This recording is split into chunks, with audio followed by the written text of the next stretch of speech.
I'm Maria Burns-Ortiz. I am co-founder and CEO of 7th Generation Games, and we're looking at game design as a framework. It's kind of, I joke about, it's a way to take kids' enthusiasm about a topic from this to this, right? Whether you're in class or home, whatever it happens to be.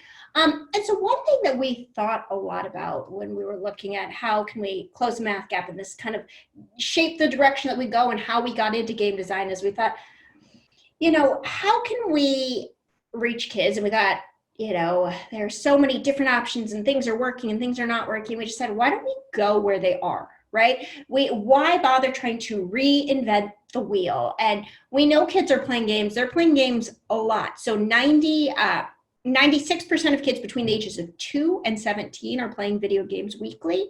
And if we look at middle school, it's 99%, it's 98%, it's 99% of boys, 96% of girls. And not only are they playing them a lot, they're playing them a lot. So we're talking 23 hours a week for boys, 12 hours a week for girls, right? So we know that they're there. We figure, why don't we just use games as an avenue to reach them? So we started doing that by developing games, but we realized that process involved more than just games, right? That we could use video games as a way to connect youth with the curriculum that they're studying in the classroom by using more than just games, by actually using game design. And when I say game design, a lot of times I see teachers go like, oh no, that's a high-tech thing and that's not what I can do. And so I like to always pull it back and say high tech starts low tech. How low tech, you ask? You can see that picture there on the left with the stick figure guy. That was my rendition of the art that then became the guy on the right? So this is how things start in video games. And I always like to show that because a lot of times we compare, our first draft to other people's finished things. And so when I work with kids, and they're really, a lot of times I find kids, especially from, say, outside of kind of these tech hub communities, see games as a really cool thing, but something that is so far beyond something they could do. And I want to show them that, no, it's not at all. It doesn't mean that it's an easy thing. You just walk in and say, hire me to make games, but it's not some secret high tech and you have to be coding like this all the time. No, this is how games start. And when you kind of peel that back and make it less, of kind of this big, huge thing, you kind of boil it down to the very fundamentals, you actually see it's not that intimidating. It's pretty cool. So that's what I always start with is, when I talk game design, these are things that I'm going to run through that could be done in any classroom, right? Like, so you have the paper and that becomes that. Then the bottom one, those are those four of those big sticky Post-its that you write things on. That's actually how we begin every game. Just kind of brainstorming, throwing things up. And those 4 Post-its, ultimately, there was a lot of steps in between, became that game over there, became part of Aztec. And so I always start with kids and I say it could be a video game, but you could use this framework for anything, right? You could say it's a movie, we're going to do TV show, comic, video game, whatever it is, starts like this with absolutely nothing, right? It's just this idea of what is it going to be? You need an idea. So I always start, that's how game design exercises begin. With nothing but ideas. And then I walk kids through and I say, okay, and then there's a process at which it comes to life through, right? So in this case, we brainstorm it and then we start to write out a script and then we do an actual path of the script as we create the pages and eventually you get a video game. Now you can just take these first, stage 1 and stage 2, or maybe just stage 1 and use this as a framework. And I think this is really, really important because so often kids, especially kids from underrepresented communities, right? Underrepresented cultures rarely see themselves in any media, in any of their curriculum, right? And this provides an opportunity to say, hey, if someone's going to make a game about you or something about you, what would that be? And it gets them to be started thinking critically about this as a framework. And what I often find is kids who have never seen themselves reflected in anything as far as the curriculum or the games they play or whatever, they don't usually truly even realize that until they do see that.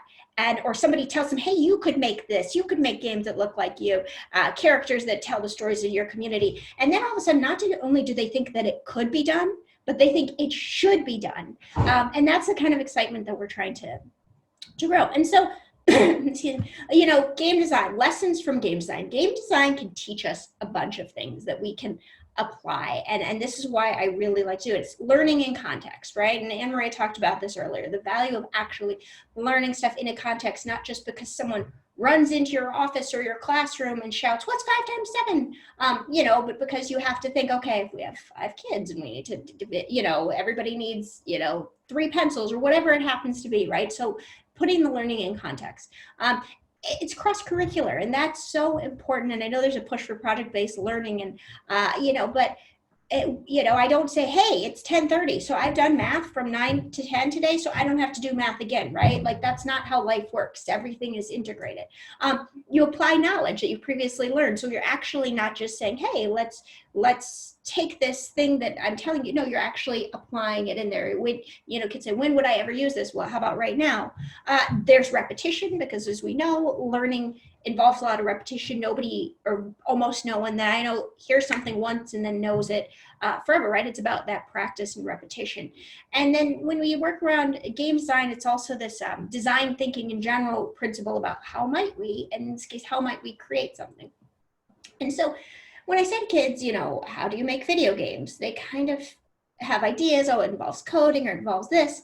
But then I take it back a step and I say, okay, but how does game design work? What is game design? And you don't even need to start with the ideas.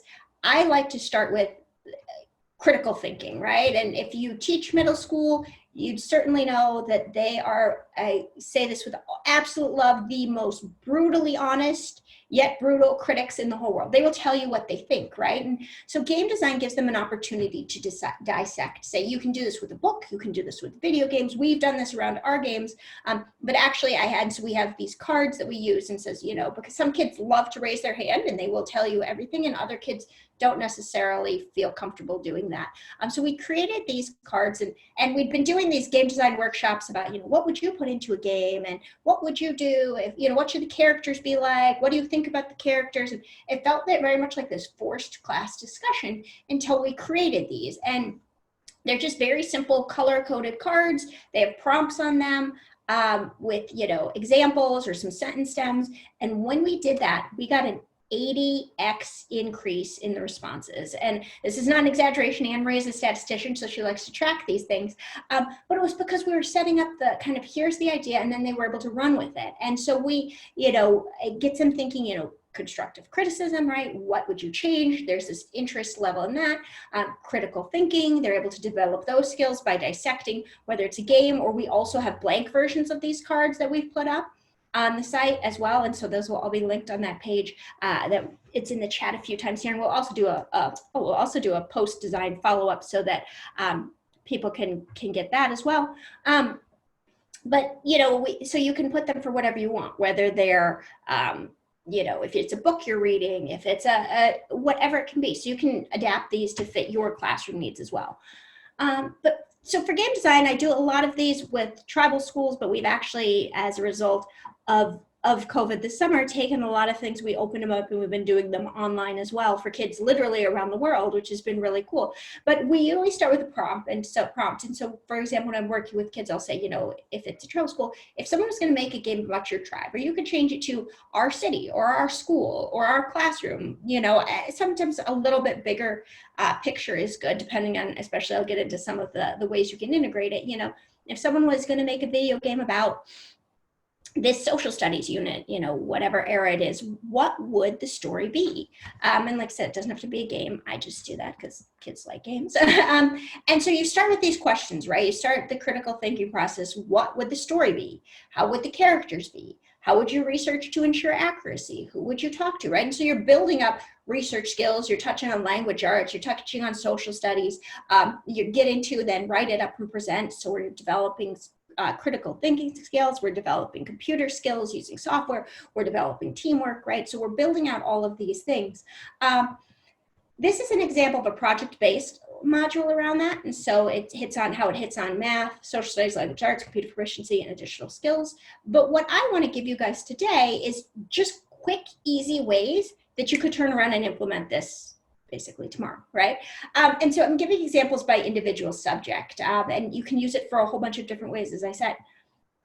So for math, what we have kids do around game design, and like when you put it through this framework, like I said, if you're going to be making a game, or I want you to think about this as a video game designer, which just sometimes sounds cooler than, hey, play this thing that is going to be work on your multiplication tables, right? They're not any different, but it's just the framework, right? So play the games, then brainstorm ways you could include math challenges in this game and write up specific problems. So kind of integrating also what Diana was saying, how would you make this better? And when you say, how would you make this better? Kids have lots of really good ideas of how that would happen. Here's a few of them. We had kids, say, use a ribbon shirt activity to teach fractions. And so they're actually using ribbons as a virtual manipulative. Cooking games, right? How do we teach fractions? Do a cooking activity. Also, fairness is big for a lot of kids. So who got more, right? Did she get more stew than me because she had 1/3 and I had 2/6, right? So also a way to do that. Ice fishing. So they wanted to do a game where you fish and then you multiply the number of fish you got. Farming, gardening. So these are all ideas that we got from students when we asked them to do that exercise. Another way you can do it for social studies, right? So you can have a game, you can either pick that topic, right? Or you could pick an existing game that's out there and you look at it through what's the narrative, right? And you can compare information that you learned about a topic in class versus how it is. And it could be in a game, it could be in a specific text. There's a lot of different variation that you can use on this, and that's intentional because we want you to use it however works best in your class, right?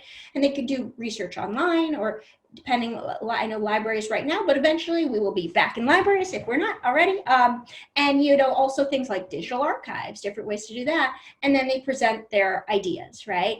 And so, yeah, this is, I said, it's student guided learning. We're letting them pick topics of interest to them. They're able to do the research on it. They can look at archives. There's some great archives we have listed too in the resources site on our page as far as photo archives. And then they can talk to other people because part of that's oral histories, right? Getting the students reading, just getting them really engaged is part of the focus. And one thing that we had done in the tribal communities we work with is then the elders would review the suggestions for the kids, right? And so getting this feedback, this real world feedback as to, hey, that's a really great idea, or maybe we should change this. And it's one, then bringing in additional voices and creating a dialogue with the kids, but it's also then engaging the community in learning, which, we all know is a valuable part. So for language arts, again, one thing that we say is, play through it, think about it critically, write an outline or suggestions for a new or improved game, right? And then they're writing an outline, now they're adding sentences. So you're, again, building out these outlines, work in groups to have other students read it. And so we say, you could do it as I know all of us probably had to write out letters that you would send. Well, this way it's professional correspondence emails, like let's send our thoughts on. And so these are the points, getting them to think critically about narrative and gameplay. Then they draft this letter, they revise it. So they're working in teams, they're working on revision, they're editing, right? And then they mail or deliver the letters or emails is predictably what the schools have been doing. From us, we always then they get a response, right? And so there's this idea of, and we have other folks who've said, oh, we'd be happy if kids wanted to do that to us as well, so we're happy to make connections, but, get then response and developing, again, this feedback loop. So you're not just doing this assignment for the purpose of, I have to write this letter thing. No, it's really going to go and get sent back and you're going to get this feedback because your ideas matter. And we have implemented many of these suggestions. This is just a couple of them, but we have a bunch that we've put in, from the ribbon shred activity, the powwow music, I think you heard earlier, that was from a kid wanting to do that, the fishing activity. All of these things then create a feedback loop. So there's these ideas and then they actually get to see things implemented, and it tells kids your ideas have value. For music, we actually have classes that have used the games, or use video games in general as a way to discuss music, right? Like tempo. Do you notice how it gets faster when you're, when something, dangerous is about to happen, or, how music changes. And so using that, again, as a way to discuss it around video games, but then pull in some of these other things, vocab or other examples across the class. Art is another one. So we have, for example, in Making Camp, there's a series of videos about the Ojibwe clans. And so one of the classes, they watched those. So they were learning about that. And then they also brought that over into the art class, right? And so then they were drawing what they had, thought that those images would look like, kind of, and so again, it's just ways that you're using this video game. Hey, what's some video game art? If we were doing this video game idea, what would the art look like? So to put that out. And then computer skills. This is a great way to, again, integrate computer skills. So in the first examples, kids were writing up emails and they were editing it and they're using Google Docs and they're using words are also using words in the writing, but student groups, they would then create, when they were doing these presentations, they'll use PowerPoint or Google Slides, right? And this is just a fun activity about putting your game design idea into that. And the amount of time that we see kids doing, like, it's not that different about present about, this social studies topic. They'll kind of, okay, great. But if it's like present about this social studies topic as if you were making into a video game, and all of a sudden it's like, oh my God, that's so much fun. So you see this level of excitement generated around it. If, again, integrating other people, whether it's community or other, people to come in and talk about game design, right? You're using these video conferencing type softwares. And then, also using software for things that you might not think about. But for example, everything that we have in our games is based off standardized test exams. For example, like using virtual manipulatives, like drag to a number line. And so some of these things that are very subliminal or subtle, they're also actually practicing. The last one, I'm going to give a kind of a wrap up with this part of this presentation, I guess this day, since I'm the last speaker, but DIY tools, right? And so it gives them this opportunity to learn new software. And we all know from Bloom's taxonomy, I guess it used to be a pyramid, but now someone's telling me they're actually columns. So I obviously have dated myself on that. But, create, right, is such an important part. It's such a way that we know that students, when they're actually involved in the creation of content, are learning more. At the same time, while I'm talking about this as a creation, students can use it depending on your grade. But when I was talking about earlier in the parent kind of session about ways to create kind of more interactive assignments, this is something that you as a teacher could certainly do. It's relatively, I swear, it's easy. And then what I like about all these things is I really tried to pick software you don't need, to log in and have 15 different passwords and things. Like the stuff I'm going to give you can just create and have a link and share it, and because that's the point, right? We don't need any more logins, I swear. So we have memory games. We have these in Making Camp, every one of the Making Camp games. And so, for example, one of this is, we've done problem and answer for math problems. We also have ones where we have archival photos and then a description of what that is. And so these, because we can see which activities, and Anne was showing on the teacher report, people are engaging with, these were a really effective one that kids liked. Well, they could do that, and you can create a Match the Memory. So Match the Memory is a site, and all these will be on the link that we have from this event, and you can create your own memory games. They're completely free. When you do it, what I like about that is you get a link, and you can send the link to the kids, or the students can create their own and share it with each other, and you can do a whole bunch of different kinds. You can do exactly the same. You can do a picture, you can do words, you can do a word and a picture, you can do one set of words, say a term and a definition, right? So any of those things, and it's really easy. And then here's kind of, if you can't see here, but you can see example, there's also this box that can pop up when you get the answer right. And so then that way, if you say, hey, and there's a secret code in it that I've put in, you can have a message and they have words that come, they have to figure out what the sentence was, right? So again, it's a way that you can track kind of that they're doing it. But also if you do it that way, then they all want to know what the secret code is, right? So they practice them until they get them right. So that's one example. Puzzle Fast is another one. So what I like about Puzzle Fast, we have a little crossword activity that we have, but what I like about Puzzle Fast is you can put the word and the term, or just the word, whatever you want to do, but the word and the term, and you can choose really easily what kind of puzzle. Like you might think, let me make this a crossword puzzle activity, or let me make this a word search. And if you say do a word search, you think, oh, that's way too complex. You can switch it just by clicking a different button to make it a crossword puzzle. And you can't probably see up here, but there's this little key button, and you can determine to have the key on or off for the kids. So it'll either give them, they can click the key and get the answers, or you can have them do it as an assignment and just screen grab it and send it back to you. And again, things that make it a little bit easier are a big plus. We have a image mapping activity. So this is again from Making Camp Lakota, where it's a buffalo, and then there's different things. So you have to say, where would the knife have come from? What use of the buffalo would they have used that from? And so you drag that over there. So the image mapping game, this one kids really like as well.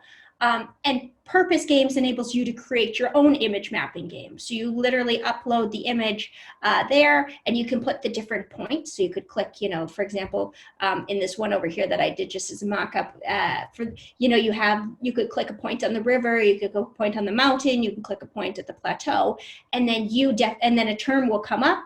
and then they click where it is, and they get instant feedback because it tells them if they were right or wrong right away, and then it also automatically scores that for you, and then they can again send you that image and just, hey, here's how I did, and so you can see that they've gotten immediate feedback, and again, it's just a little bit more fun and interactive than a worksheet. And my last one here is Jeopardy Labs. And so this is, again, it's one where you can create it and send them the link. And I've seen a couple of different ways that teachers are using it. One is it's a really good way for review, as say instead of a study guide or something, because you can put the question will come up, right? You can pick your categories, you can type in the question, and then so I give you a couple of different examples. So one, you type in the question, and they click the space bar and it'll give them the answer. So it's a kind of a good, like I said, a study guide type of thing, a review. One thing we've had teachers do where we talked about that writing those word problems, then they will pick one of the kids' problems to give that answer. And then when you reveal the answer, the kid has also had to explain, here's how you solve it, so that when the classmates see it, they do it. And it also gives the name for who did it, because everybody wants to know who else did it, right? They want to see other people's ideas. And then you could also do one so where you push the space bar, it doesn't give you an answer, but it gives another hint. So you could submit this as an assignment, and the problem could be, Bob, this same problem with Bob. And then it'd say, hint, you need to find a common denominator. So ways that you can increase scaffolding in there, and then use this as an assignment for kids as well. And so those are just a few of the things that we found as far as engaging kids in game design. We know kids like video games, so why don't we leverage that in a good way? And so that's what we're doing here. And again, we do also have a number of game design resources, and we're building that out. It's actually part of what we're offering schools in our school licenses that Amory, I think, had briefly on earlier. But so we have games, but also this integration of game design into the curriculum, because it's a really fun and effective way to engage kids. So, all right, I am at 49, so I guess we are good. But if there's any questions, please let me know, and we're good to go.